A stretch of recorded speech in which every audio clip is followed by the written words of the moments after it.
El Anaquel es un podcast sobre literatura, libros y rock. ¡Comenzamos!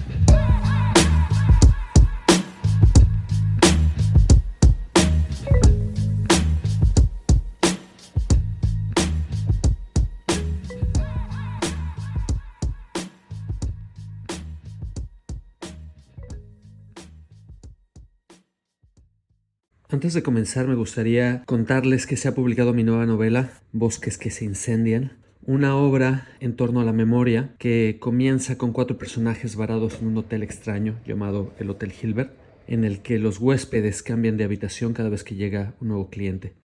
Conforme pasan las noches, sus encuentros los confrontan con lo que fueron y también con lo que decidieron dejar de ser. Este libro es un relato sobre la violencia de la memoria y los mecanismos de supervivencia en torno al olvido. Una obra onírica de pasajes inquietantes donde el absurdo y el misterio van.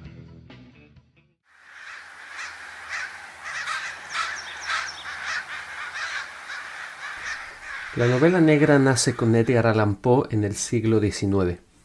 Para ser precisos, lo que Edgar Allan Poe crea es el relato policial, esto es, la serie de narraciones que se centran en la resolución de un crimen. Esto, en sí mismo, sería una historia banal si no fuera por el mecanismo que Poe introduce en el cuento, la habitación cerrada. ¿Qué es la habitación cerrada? Para responder a esta pregunta tenemos que ir a Los crímenes de la calle Morgue, el primer cuento policial que Edgar Allan Poe escribe en 1841.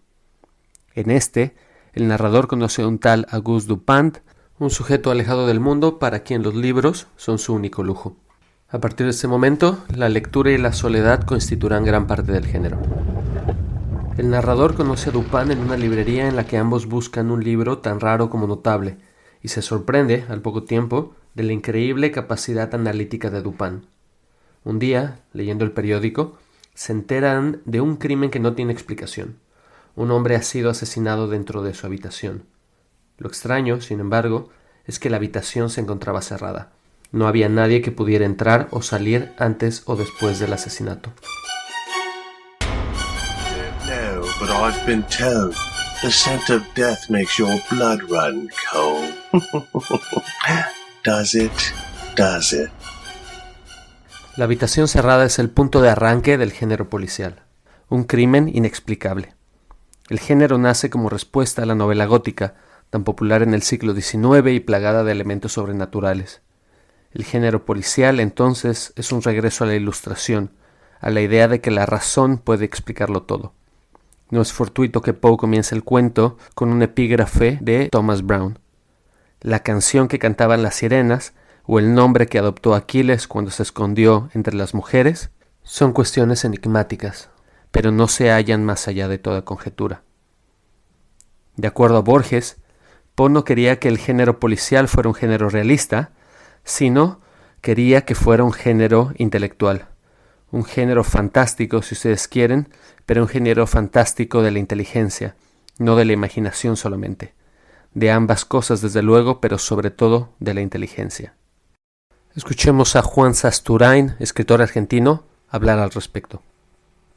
Lo básico del relato de enigma es el cuarto cerrado. La idea del cuarto cerrado. No es que todas las novelas tengan un cuarto cerrado, claro, pero esa es la idea básica. ¿Por qué? Porque aparece la víctima sola, aparece el muerto, y no se sabe quién ni cómo. Es decir, que todo el eje se traslada al procedimiento por el cual fue cometido el crimen. Eso es lo básico del policial de enigma. El ejemplo mayor, el primero, ¿no?, lo que podemos decir, el ejemplo fundante, en Los crímenes de la Rue Morgue, de Edgar Poe, que era norteamericano, no inglés. ¿Pero por qué? Porque Poe, que era norteamericano, no lo iba a ambientar en Estados Unidos, claro, que era una periferia del mundo en aquella época, estamos a mediados del siglo XIX. Lo ambientó en París, donde pasaba todo. Por eso el primer detective es un francés. Bueno, y la primera novela, la primera de enigma, el primer relato de enigma, pues es un cuento, si hay trampa. ¿Por qué? Porque es un mono. No es una persona que comete el crimen, es un mono. Es un mono maestrado, una fiera maestrada. Bueno, ese es el origen de la cosa. Ahora, de algún modo el concepto del cuarto cerrado se traslada a todos los ámbitos donde transcurre este tipo de novela. Pues lo fundamental es que la víctima esté sola, aparentemente, en el momento que se produce el crimen. Ya sea un ambiente cerrado, o puede ser un ambiente amplio, pero que funciona de la misma manera. Es un misterio porque alguien aparece muerto, no hay nada alrededor. Para resolver el misterio, el detective necesita convertirse en una máquina racional capaz de leer las pistas y conectarlas como si se tratara de un simple rompecabezas. Curiosamente, el ejemplo más famoso de este tipo de detective no lo daría Poe, sino Arthur Conan Doyle, 40 años más tarde con su famoso personaje Sherlock Holmes. Conocerlo es realmente emocionante, señor Holmes. Escuché mucho sobre usted. Tengo muchas novelas de detectives en casa, Wilkie Collins, Poe. ¿Cierto? Aunque son un poco difíciles de creer algunas veces. Hacen gigantescas suposiciones con unos cuantos detalles. No es del todo correcto. De hecho, los pequeños detalles siempre son lo más importante. Tome a Watson. ¿Eso intento? Note que su cetro es de enredadera africana, con una hoja oculta, de acero reforzado. Fueron otorgados a los veteranos de la guerra afgana, así que supongo que es un soldado condecorado. Valiente, fuerte, un hombre de acción innato. Y ordenado, como todo buen militar. Ahora busco en su bolsillo... un boleto para una pelea de box. Así deduzco que le gusta apostar. Vigilaría mi dote si yo fuera usted. Esos días terminaron. No hace mucho. Lo que acabamos de escuchar es una escena de la película Sherlock Holmes, protagonizada por Robert Downey Jr. Junto con Holmes vendría toda una dinastía de detectives racionales, entre ellos Hércules Poirot de Agatha Christie. Este tipo de ficción tuvo su auge a fines del siglo XIX y principios del XX, pero a partir de la Primera Guerra Mundial y la Gran Depresión, el detective racional dejó de ser creíble.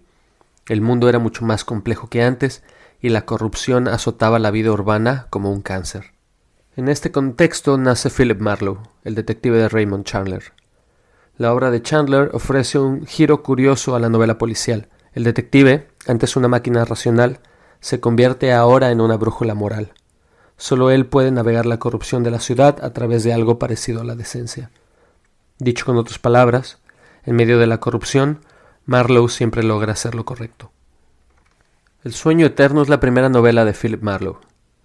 En ella, el detective toma por cliente a un general retirado que ha recibido una nota de extorsión. Al investigar el caso, Marlowe descubre que han asesinado al extorsionador. Esta es la primera desviación con respecto al cuento policial de Poe. En la novela negra, todas las pistas llevan a algo más grande que el crimen inicial.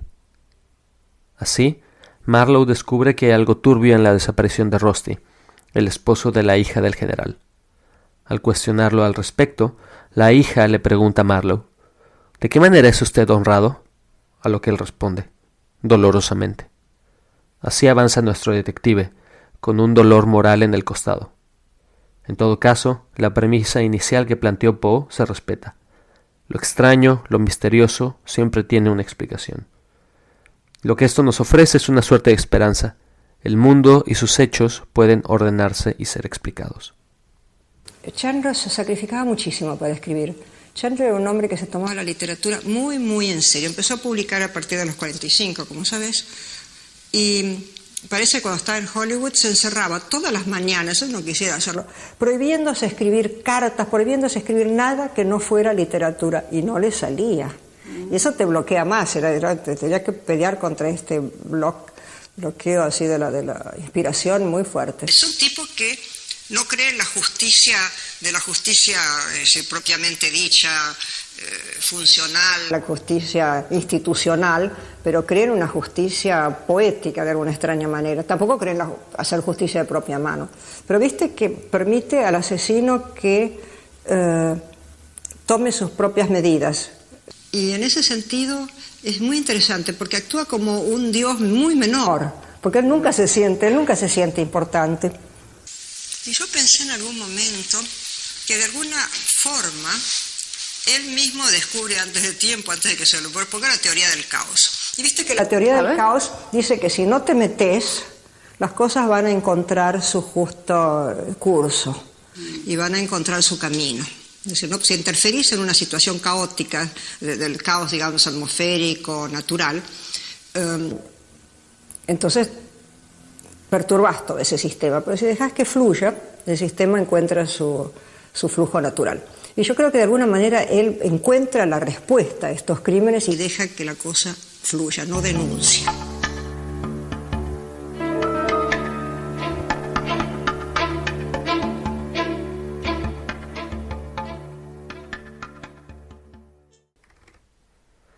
Escuchamos a Luisa Valenzuela, escritora argentina, hablar sobre la vida de Raymond Chandler.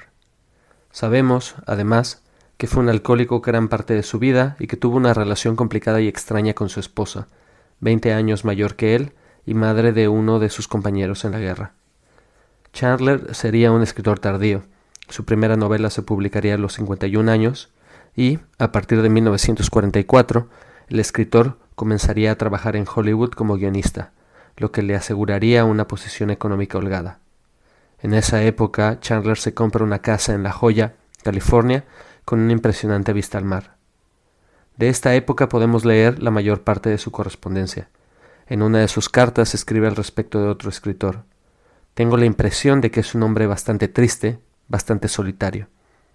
La misma idea puede hacerse uno de Chandler. Sus comentarios mordaces, inteligentes, no exentos del machismo y el racismo de la época, dejan ver a un hombre solo. Cuando su esposa muere, el mundo se le viene encima. En una carta escribe: «Durante 30 años fue la luz de mi vida, mi única ambición. Todo lo demás que hice fue para alimentar el fuego en el que ella pudiera calentarse las manos». Chandler nunca se recuperaría. Entraría y saldría de su alcoholismo hasta marzo de 1959, año que murió por complicaciones de una neumonía. El largo adiós es la penúltima novela de Raymond Chandler, publicada en 1958. En una carta 6 años antes comenta: «Lamentablemente uno madura, se vuelve complicado e inseguro, uno se interesa en los dilemas morales más que en quién le rompió a quién la cabeza.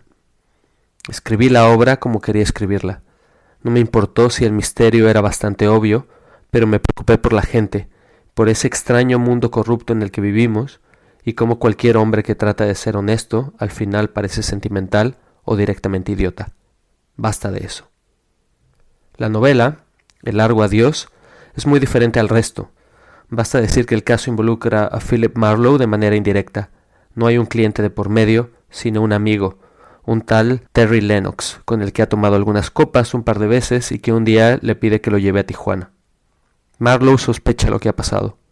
Al regresar, se entera que han asesinado a la esposa de Lennox y él es el principal sospechoso. El detective cree en todo momento en la inocencia de su amigo, y la novela, más que la resolución del misterio, trata sobre la lealtad de un hombre a una idea. La novela, sin duda, cobra mayor profundidad. Pese a su aparente dureza, un hombre honesto en un mundo corrupto no deja de ser patético.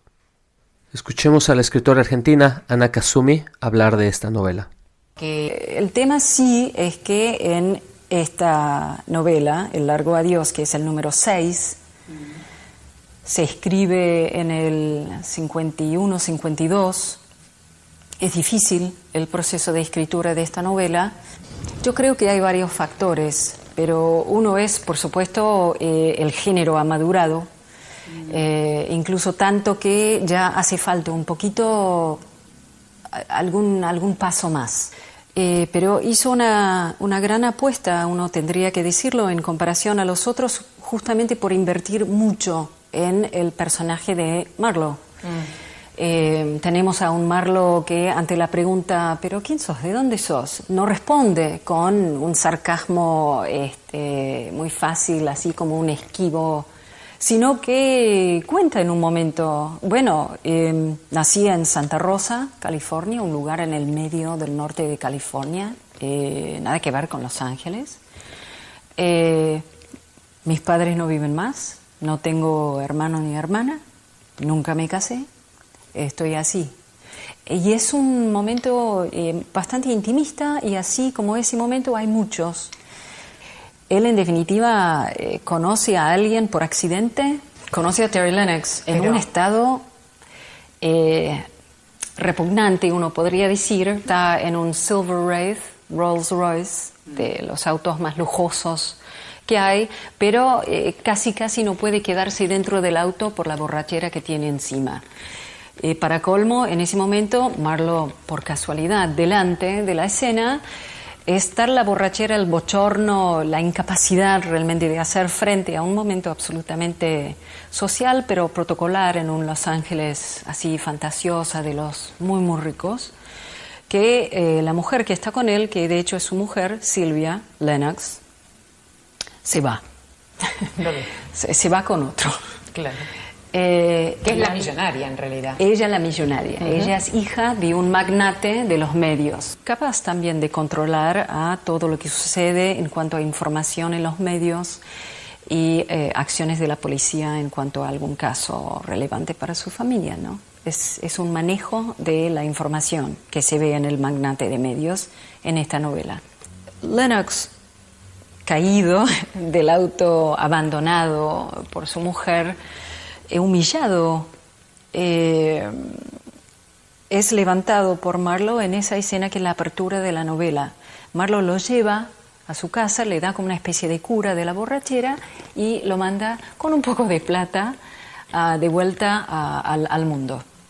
Y se vuelven a cruzar varias veces a lo largo de los meses y empiezan a tener rituales, y eso es lo interesante también, es el vocabulario de ese tipo de vinculación que es intimista, sin embargo, entre hombres de este molde, ¿no? Van siempre a un mismo bar que se llama Victor's, y ahí claro, también uno empieza a ver como cierta sensibilidad también acerca de la identidad norteamericana, lo que es la detectivesca también en Estados Unidos, y otra cultura, otra influencia, que es la inglesa, que tiene otros tipo de bebidas.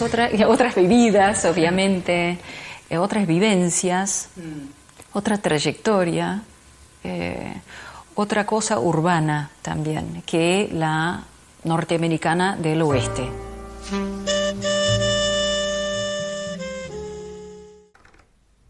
Piglia, en su libro El último lector, opina que Largo Adiós es un poema a la desesperanza, al hombre que envejece.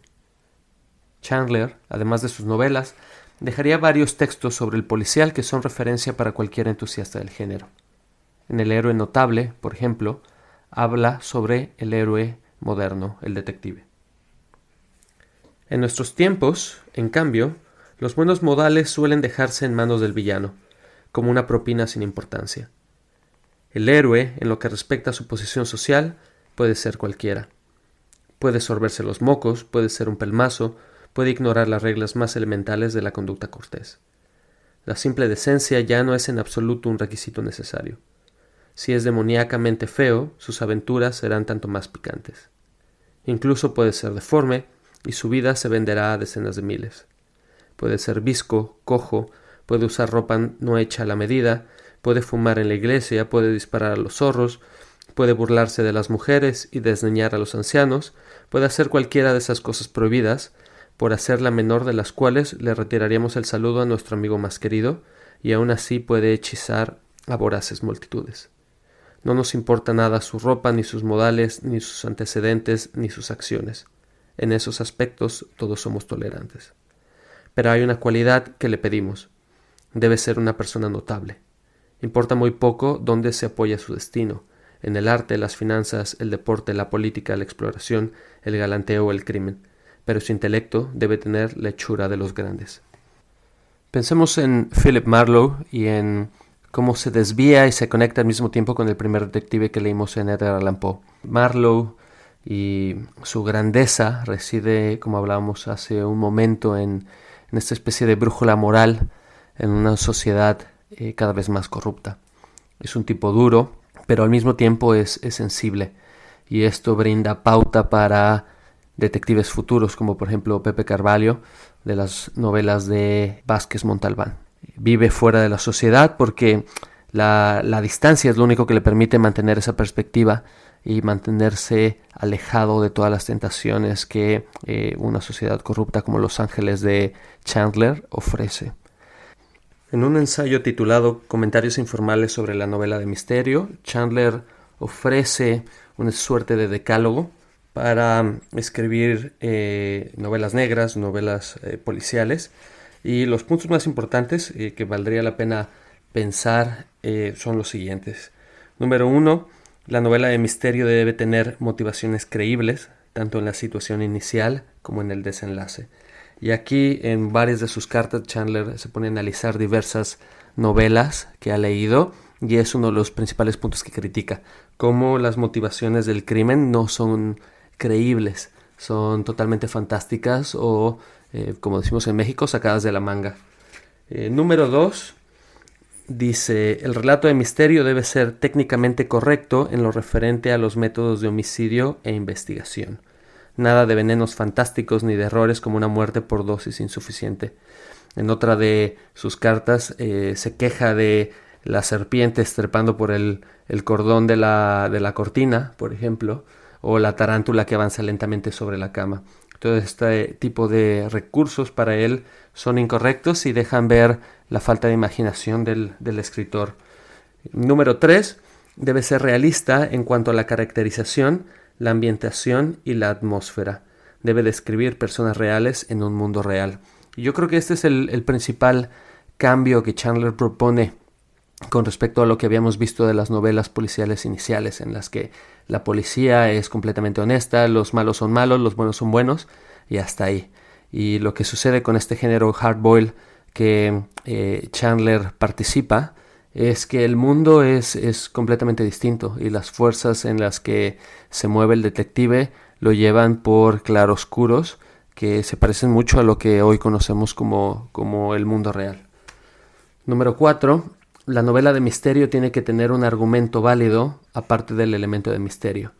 Esta idea les parece revolucionaria a algunos clasicistas y de lo más repugnante a todos los escritores de segunda fila. No obstante, tiene sentido. Todos los libros de misterio verdaderamente buenos se leen más de una vez, algunos muchas veces. Los misterios que sobreviven al paso de los años poseen invariablemente las cualidades de la buena ficción. Número 5. La novela de misterio debe poseer una estructura esencial lo bastante simple como para poder explicarla con facilidad cuando llegue el momento. El desenlace ideal es aquel en el que todo queda claro en un rápido estallido de acción. Y aquí yo creo que sus novelas son el mejor ejemplo de esto. Si bien el argumento se tuerce y se retuerce conforme el detective avanza a través de las distintas pistas, al final todo queda esclarecido y la trama de la novela puede ser entendida una vez que el detective llega al final de la trama y a la resolución del misterio. Número 6. El misterio debe superar al lector medianamente inteligente. Esto y el problema de la honestidad son los dos elementos más difíciles de la novela de misterio. Algunas de las mejores historias policíacas de todos los tiempos no consiguen mantener a oscuras al lector inteligente hasta el final. Pero una cosa es adivinar quién es el asesino y otra muy distinta ser capaz de justificar la suposición mediante razonamientos. Número 7. La solución, una vez revelada, debe parecer inevitable. Por lo menos, la mitad de las novelas de misterio publicadas violan este principio. Sus soluciones no solo son inevitables, sino que están descaradamente trucadas, porque el autor se dio cuenta de que su asesino original resultaba demasiado aparente.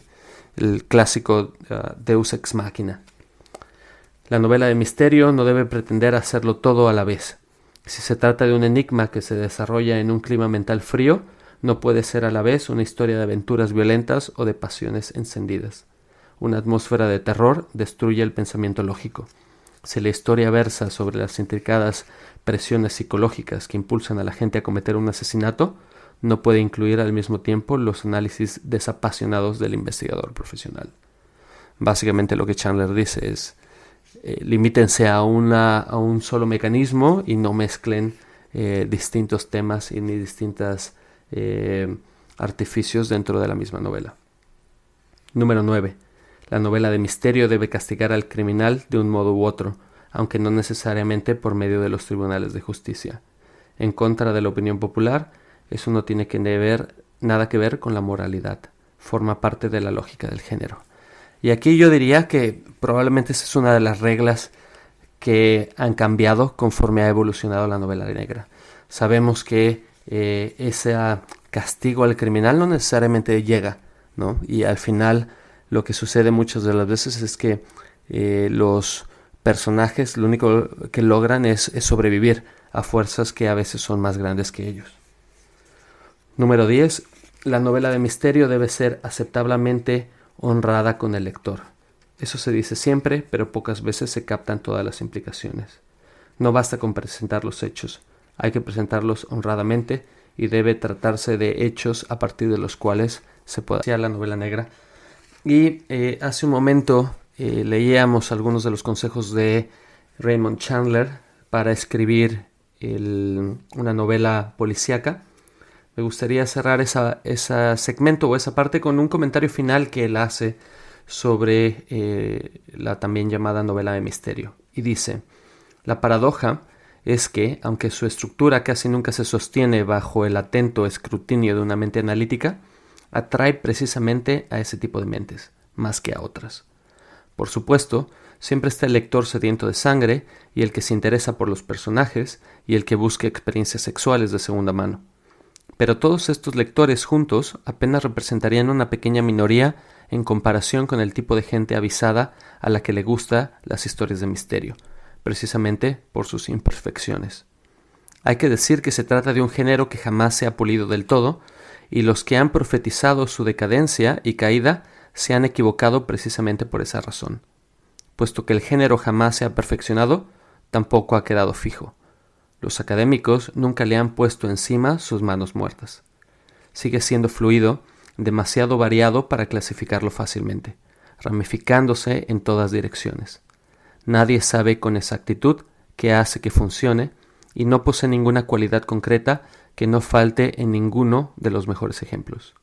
Ha producido más arte malo que ningún otro tipo de ficción, con la posible excepción de las novelas de amor, y probablemente más arte bueno que ningún otro género que goce de similar aceptación. Y esto es interesantísimo porque es justo uno de los puntos que a mí más me fascina en cuanto a su naturaleza.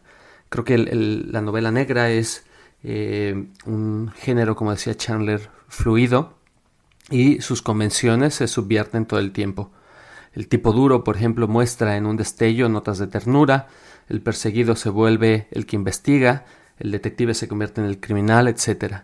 Hay mucho que cambia, y esta segunda sección del programa la vamos a dedicar a analizar algunas novelas que precisamente salen de esta estructura tradicional de la que hablábamos hace un momento.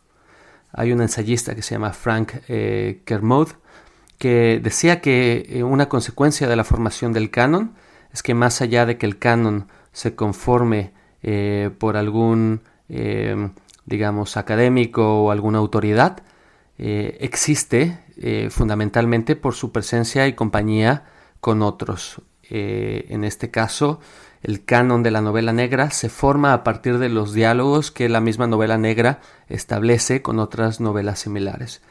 Y en este sentido, pues se nutre y califica entre sí. Esto hace que la novela negra sea uno de los géneros más prolíficos y que atrae a más lectores, tal vez también por su facilidad en adaptarse sobre todo al lenguaje cinematográfico. Y en este sentido lo que Frank Kermode dice es que todos los autores del género negro hacen el género más grande y todos cambian en este proceso. Hablemos ahora de algunas novelas interesantes para esta charla. La primera es El maestro del juicio final, de Leo Perutz, una novela curiosa publicada por Libros del Asteroide, que parece tirar inicialmente hacia lo fantástico y luego gira con un golpe de timón hacia el policial. En la novela, el barón von Josh, un militar atormentado por la pérdida del amor de su juventud, es testigo de una serie de suicidios que tienen como común denominador a un extraño personaje llamado el maestro del juicio final. El barón avanza a tientas entre las pistas y las distintas acusaciones que lo sitúan a él como el principal sospechoso. Al inicio de la novela, el barón escribe: «Me parece como si hubiéramos recorrido a tientas, paso a paso, con esfuerzo, un largo y oscuro corredor en cuyo final nos esperaba un monstruo blandiendo su masa amenazadora». El monstruo en realidad no es sino una falsa pista, y en la segunda mitad de la novela la trama da un giro para terminar fiel al género, con una explicación científica y racional. Recordemos, como lo comentamos en la primera parte del programa, que el relato policial es ante todo una respuesta a la novela gótica.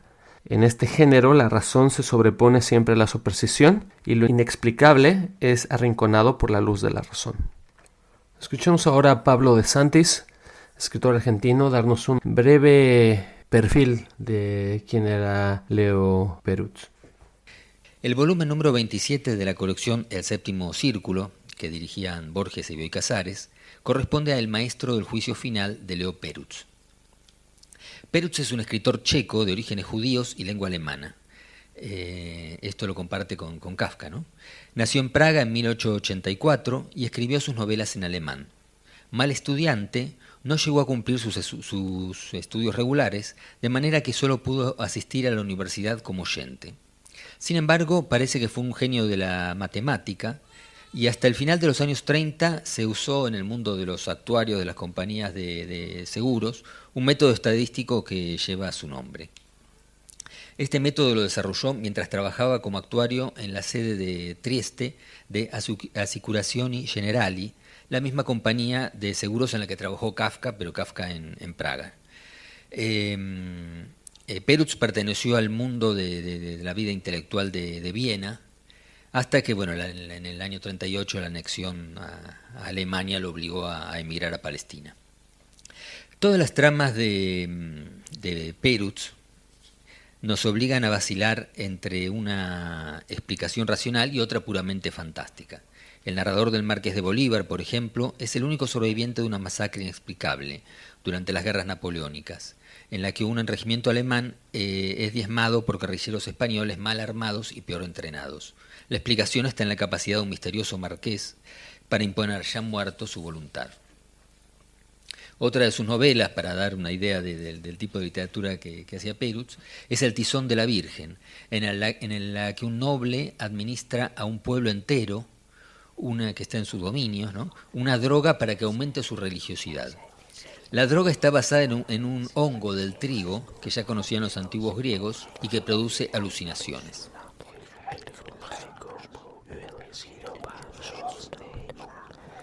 En este sentido, El Maestro del Juicio Final no es diferente a otras novelas del género detectivesco. En todo caso, lo que la hace única es otro detalle. La primera parte de la novela se centra en los titubeos del varón y su constante lucha entre el deseo y la acción, entre sus pensamientos y los hechos. Tal indecisión parece, a momentos, escindir al personaje, de una manera similar a lo que sucede en la novela Dr. Jekyll and Mr. Hyde. En cierto momento, Perutz escribe: «Llevamos dentro un enemigo terrible y ni lo sospechamos». El titubeo del varón lo sume así en una lucha metafísica de la que no logra sobreponerse. Pese a resolver el misterio, su destino es ominoso. Tal vez por esto diría Borges que Perutz es una suerte de Kafka aventurero. Cambiando de tema, otra novela de la que me gustaría hablar es Carter, de Ted Lewis, escritor británico que en la segunda mitad del siglo XX escribió esta novela, que después fue hecha película en dos ocasiones, la primera por Michael Caine y la segunda por Sylvester Stallone, por ahí del año 2000. Esta novela Carter se puede entender como el cruce entre el legado de Chandler y lo que conocemos como el realismo sucio. Como sabemos, el realismo sucio es un movimiento literario que nació en Estados Unidos y que reduce principalmente la ornamentación habitual en la literatura por una narración hecha de frases cortas, descripciones rápidas, diálogos cotidianos e incluso vulgares, así como una visión cruda del mundo que rodea a los personajes. De este cruce nacen novelas como esta, en la que no es el detective el que dirige la investigación, sino un matón de la mafia que intenta resolver el misterio, en este caso el asesinato de su hermano. A diferencia de otras novelas del género negro, en las que los personajes hablan apenas les preguntan algo, en esta el protagonista tiene que recibir respuestas, aunque son mentiras en su mayoría, a base de amenazas y golpes. Es así como logra desenredar la madeja que rodea la muerte de su hermano, y lo que descubre, sin embargo, lo lleva a una espiral de violencia que lo enfrenta no solo con los autores del crimen, sino también con su pasado. Hay varias cosas que destacan. en Carter. La primera es salimos de la ciudad, salimos de estos entornos como París, Nueva York, Londres, y vamos más bien a una atmósfera bastante lúgubre en una Inglaterra rural sumida en la violencia. Tenemos también un antihéroe que raya casi en lo psicópata y una trama que no tiene miedo en descender a lo más sórdido de la sociedad británica contemporánea. Hay pornografía, hay prostitución, hay juego y demás temas que, si bien se tocaban antes en otras novelas, en Carter es retratado de manera muy cruda. Como les decía, la novela fue adaptada al cine en 1971 y es considerada una obra fundacional de la nueva novela criminal británica. Su autor, Ted Lewis, murió a los 42 años por problemas de alcoholismo. Desafortunadamente, después de Carter no escribiría nada relevante, aunque en este caso, en España al menos, la novela ha sido publicada por la editorial Sajalín, y ellos también han publicado la precuela de esta novela. Otra novela que vale la pena recomendar es 1280 almas de Jim Thompson, a quien tal vez reconozcan por la adaptación que se hizo al cine de una de sus novelas, El asesino dentro de mí, con Casey Affleck y Jessica Alba. Y bueno, 1280 almas es el relato de un momento en la vida de un sheriff de un pueblo que se llama Nick Corey, y este pueblo está en el corazón mismo de los Estados Unidos. Es un pueblo racista, en el que el sheriff, que al principio parece un vago y un blandengue, se revela poco a poco como un tipo malévolo, narcisista, sin ningún tipo de moral. El género negro, que como les he dicho, muta de tanto en tanto, en esta novela de Jim Thompson lo que hace es crear un antihéroe que no busca esclarecer ningún tipo de misterios, sino que él mismo es el que los crea para su propio beneficio. Nick Corey así comienza a asesinar a varias personas que se le cruzan en el camino, incluyendo a su esposa y a su hermano al que mantiene. Y bueno, esto no le preocupa demasiado. El sheriff es, en cierto sentido, un determinista. Es decir, una persona que piensa que todo está prefijado y no hay manera de escapar de nuestras circunstancias. En un momento de la novela, por ejemplo, se lee un diálogo en el que el sheriff dice: «¿Somos de verdad libres? Nos controlan por todas partes. Nuestra estructura física, nuestra estructura mental, nuestro pasado. Nos moldean a todos por igual. Nos determinan para desempeñar determinado papel en la vida y, George, lo mejor es hacerlo.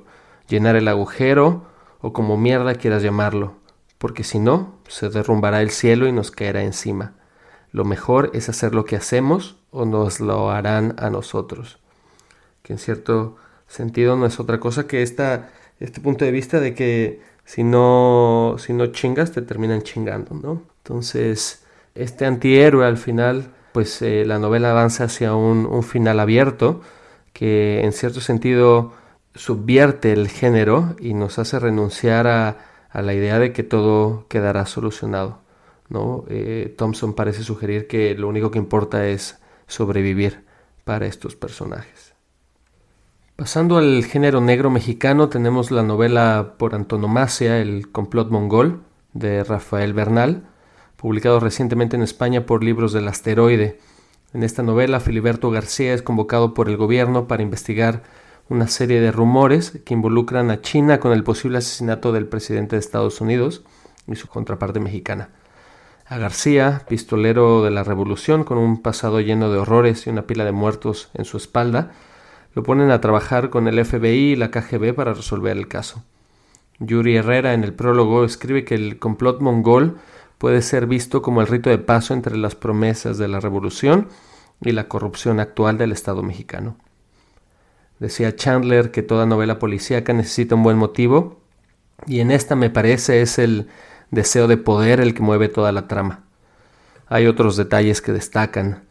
García, al final de cuentas, es un asesino, pero lo vemos transformarse, convertirse de un monstruo a un hombre que se enternece poco a poco por una mujer. Está también la peculiaridad del español mexicano que despista al gringo y al ruso, y la triste actualidad de la novela en la que se retrata a México como una fábrica de muertos.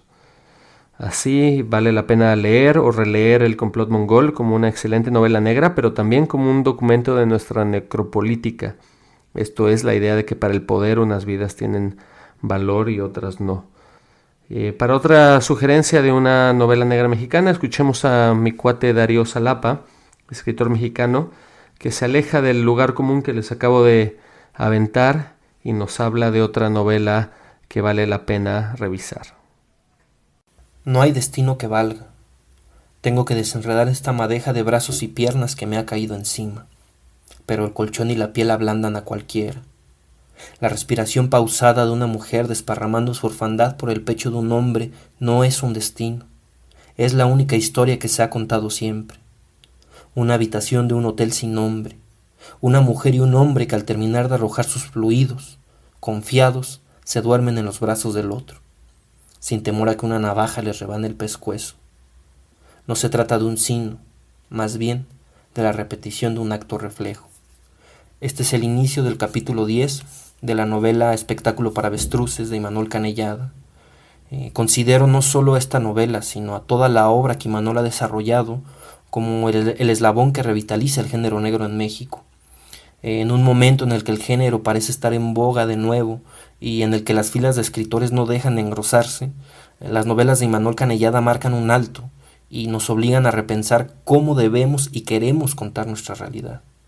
Espectáculo para avestruces, Hotel de Arraigo, Las paredes desnudas, Tardarás un rato en morir y La fiesta de los niños desnudos, todas novelas de Imanol, no solo comparten desolados escenarios ficticios que pueden responder fielmente a cualquier paraje mexicano sin ley, también reproducen la zozobra con la que desgraciadamente ya nos acostumbramos a vivir, el inminente miedo de estar en mitad de un campo de guerra, en donde por 500 pesos o una bolsa de metanfetaminas, cualquiera se te para enfrente y te rebana el cuello. Yo creo que eso es lo que consigue Imanol, hacernos conscientes del país en el que vivimos, o en el que sobrevivimos. El país en el que sobrevivimos, dice Darío Salapa, a quien le mando un saludo fuerte y recomiendo además revisar su novela Perro de Ataque, que es una reflexión muy interesante de la relación del poder o los poderes en México con la prensa.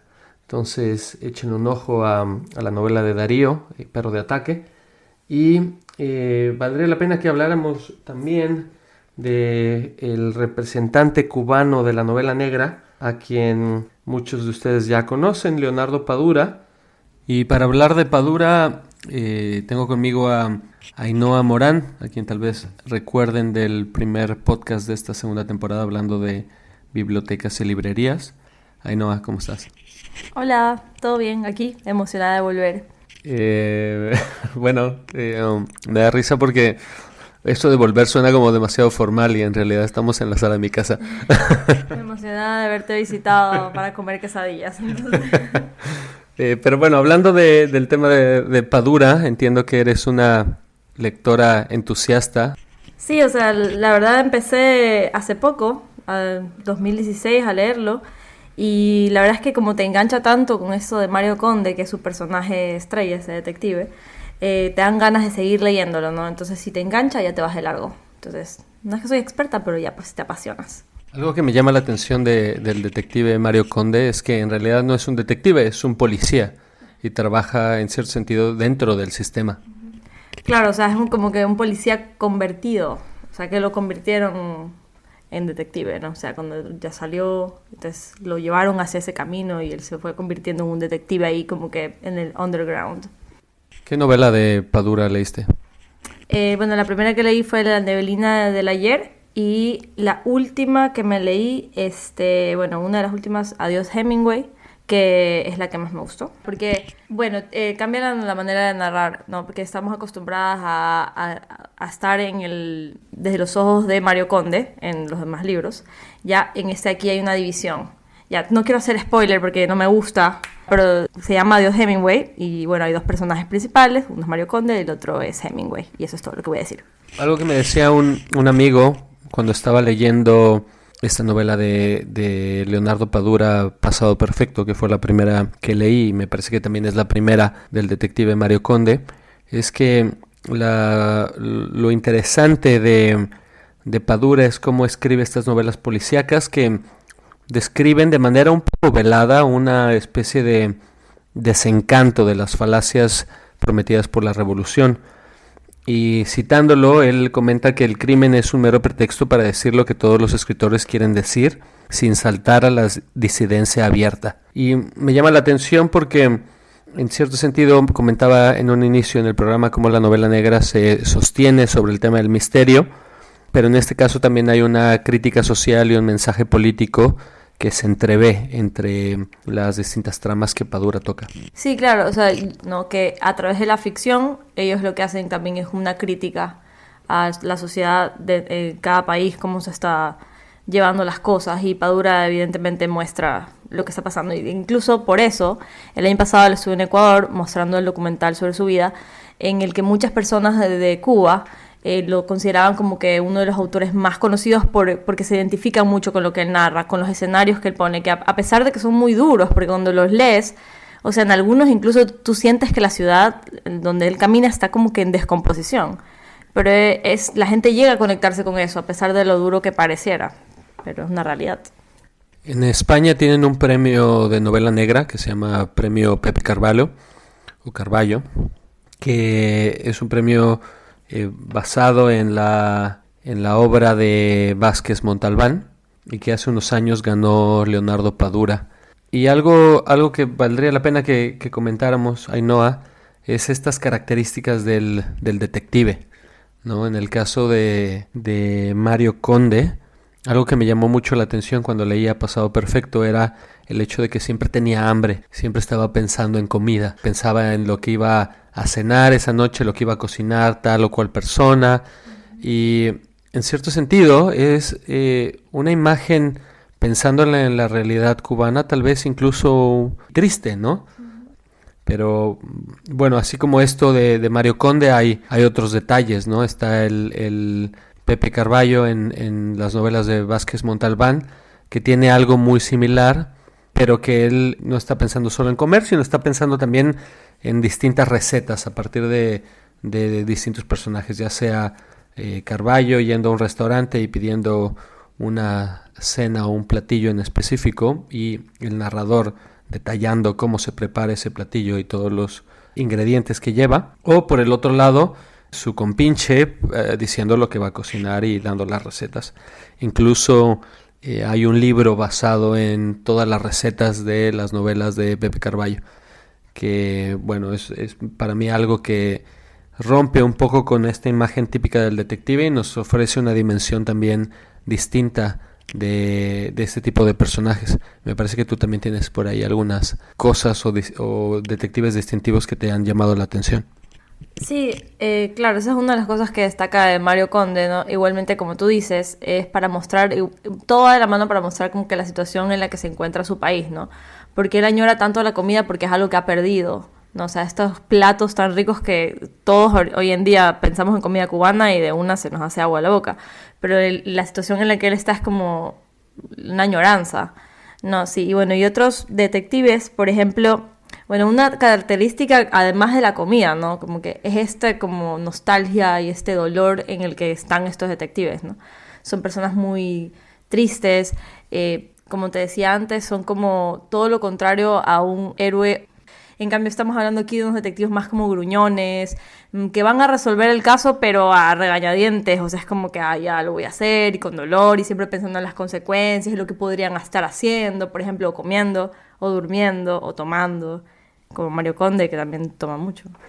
Y, por ejemplo, otro detective es uno que es el personaje de Henning Mankell, que es un escritor sueco, y él tiene a Kurt Wallander, que también es un detective así como Mario Conde, pero él no añora tanto la comida, sino más el amor. Ya, o sea, Mario Conde también añora el amor, pero él como que la razón de ser de este personaje de Mankell es el amor que perdió de su esposa, de su hija y de la gente que lo rodea, ¿no? Es como un personaje muy solitario, que también lo tiene Mario Conde, pero como que acá está un poco más pesado. Entonces cada uno de esos detectives tiene como que este lado oscuro que los acompaña a todos lados, ¿no? Y fuera del programa me platicabas también de una novela japonesa que leíste, No sé si nos puedes platicar también un poco de este detective también un tanto atípico. Sí, bueno, aquí quiero citar a mis compañeras de Ecuador, de Palabra Lab, agradecerles porque por ellas llegué a esta novela que se llama El mapa calcinado, desde un escritor japonés que se llama Kobo Abe, que es como, dentro de las novelas negras que leímos, como la más extraña, ¿no? En la que no te encuentras directamente con un detective sólido como un Mario Conde o como un Wallander, sino más como una esencia, una presencia de detective, ¿no? Que es solamente como que un sentimiento de desesperación por resolver algo que no tiene una respuesta o una solución, ¿no? Entonces, en este libro, que sí se los recomiendo, porque a pesar de que es largo y pesado y desesperante, eso es lo interesante, nos ponemos en los pies de un detective que va hacia ningún lado, ¿ya? Y me pareció muy interesante que el detective no tenga nombre, y que realmente llega un momento en el que te olvidas del caso y que te metes en los detalles y en las cosas que ese detective se hace en su cabeza y en la desesperación que se va sumando en cada escena. Entonces eso es lo que me gusta mucho de ese libro. Esta novela, entiendo, no tiene un desenlace, ¿no? O sea, no me gustan los spoilers, como te dije. O sea, léanse las muchas páginas que tiene el libro y lo sabrán. Bueno, en cierto sentido lo comento porque hay también esta premisa de que el misterio tiene que ser resuelto de una forma satisfactoria y conforme el género negro evoluciona, a veces esta regla se rompe.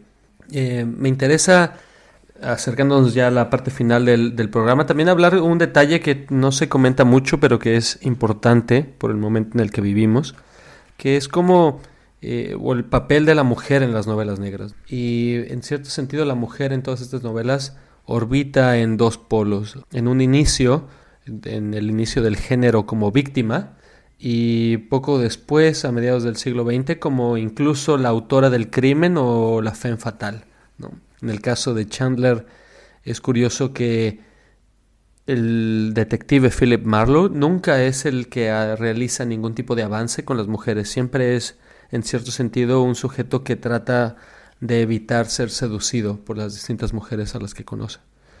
Entonces, vemos lo mismo en otras novelas del género. No sé a ti qué te parece esto y si has leído tal vez algún caso distinto en relación al rol de la mujer en la novela negra. Sí, o sea, hablando de Padura, primero, bueno, sí, en las novelas que van en torno a Mario Conde, la mujer es una femme fatale. Y de hecho, él tiene como que estos dos personajes femeninos, como que los que siempre quiere encontrarse sexualmente, ¿no? Y son mujeres que las descripciones son como irreales, ¿no? O sea, hermosas, morenas, ojos claros o muy bellas, ¿ya? Y que son su perdición, o sea, siempre son la perdición de este personaje.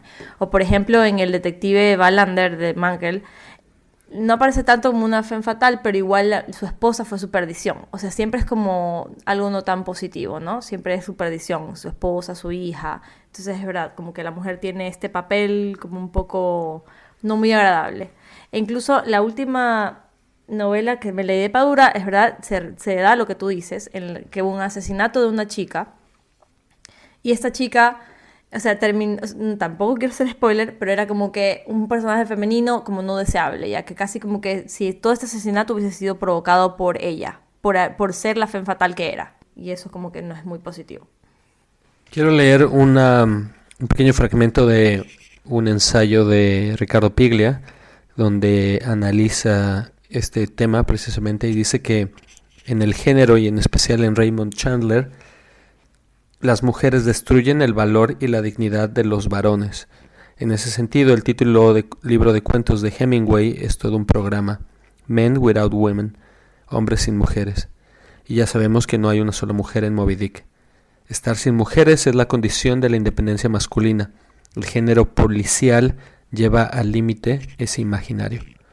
Y sin embargo, también tenemos algunas mujeres escribiendo novela negra. Tú tenías por ahí un caso de una autora que te llamó la atención. Sí, bueno, Maya Nun es la única que yo he leído en novela negra. Y ella, el libro que me leí se llamaba A Beautiful Place to Die. Y ella tiene también un personaje por el que es conocida y se llama Manuel Cooper. es un detective, pero la diferencia es que, claro, al menos en el que yo leí, no aparece este personaje de la Femme Fatale y se va más hacia una crítica social. O sea, su libro va mucho más fuerte y más duro y más contundente hacia un tema social y de crítica. Y no nos encontramos con esas banalidades sexuales que sí, por ejemplo, en Padura son muy, muy evidentes, ¿no? Y casi como que es un tema principal, la sexualidad. En cambio, con ella no me topé con eso. Estamos llegando al final del programa y Ainhoa, no sé si quieres comentar algo adicional. Bueno, o sea, solamente como recomendación, les diría que lean a Kobo Abe, que se aventuren a leerlo a pesar de que no sea lo convencional, y que le den también la oportunidad a Padura, porque a pesar de que sí, que entra en el esquema más convencional de la novela negra y de ese detective, antihéroe, pesado, olvidado y abandonado por sí mismo, es muy interesante cómo narra la situación de Cuba y cómo te llegas como que a compenetrar con estos personajes, ¿no? Porque además tiene otros personajes muy, muy interesantes. Y eso. En un inicio del programa, cuando hablábamos sobre cómo Edgar Allan Poe había inventado el género y todo el género se basaba en la premisa de la habitación cerrada, escuchábamos que Poe había hecho trampa porque el autor del crimen en ese cuento, Los crímenes de la calle de la Rue Morgue o de la calle Morgue, habían sido cometidos por un simio. Y resulta curioso porque hace poco estaba leyendo Estrella Distante de Roberto Bolaño. La novela no es una novela negra, aunque tiene algunos de los detalles como la búsqueda de una persona, la resolución de un enigma. Pero lo que me llama la atención es que en el capítulo 8 Roberto Bolaño utiliza el recurso de la habitación cerrada para hablar de un supuesto asesinato y la circunstancia es exactamente igual a la del crimen que describe Poe. La diferencia aquí es que no hay un simio y lo que sucede es que el asesino, después de disparar, se encierra en el closet, en el armario, y se queda ahí hasta que alguien derriba la puerta, la muchedumbre de la pensión en la que se encuentran entra a ver qué ha sucedido y él se suma al grupo fingiendo que ha llegado junto con el resto.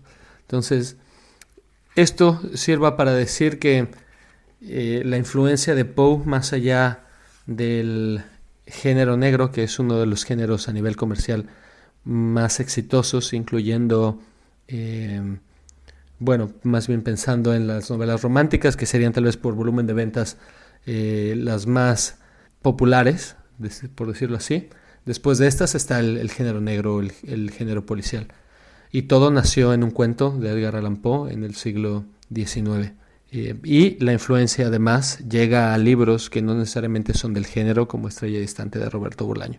Entonces con esto me despido y los recomiendo que chequen algunas de las novelas que hemos discutido el día de hoy.